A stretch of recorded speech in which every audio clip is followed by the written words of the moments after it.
Good morning friends, ಇವತ್ತು 5ನೇ ದಿನ ಸ್ಕಂದಮಾತಾ ಪೂಜೆ. ಆ ತಾಯಿಯನ್ನು ಶ್ರದ್ಧೆ ಭಕ್ತಿಯಿಂದ 9 ದಿನ ಪೂಜೆ ಮಾಡಿ, ತಾಯಿ ನಮ್ಮಮ್ಮ ಎಲ್ಲರನ್ನೂ ಆಶೀರ್ವದಿಸಮ್ಮ ತಾಯಿ.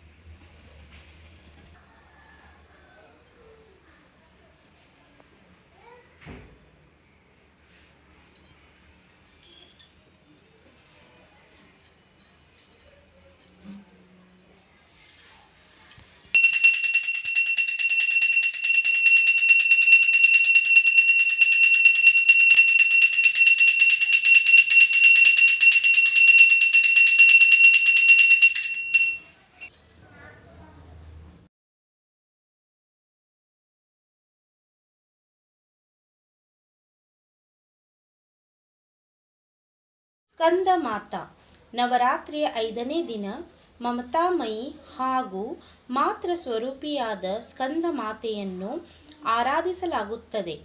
ಬಾಲಸುಬ್ರಹ್ಮಣ್ಯ ಸ್ಕಂದ ಸ್ವಾಮಿಯನ್ನ ತನ್ನ ತೊಡೆಯ ಮೇಲೆ ಕೂರಿಸಿಕೊಂಡಿರುವವಳು.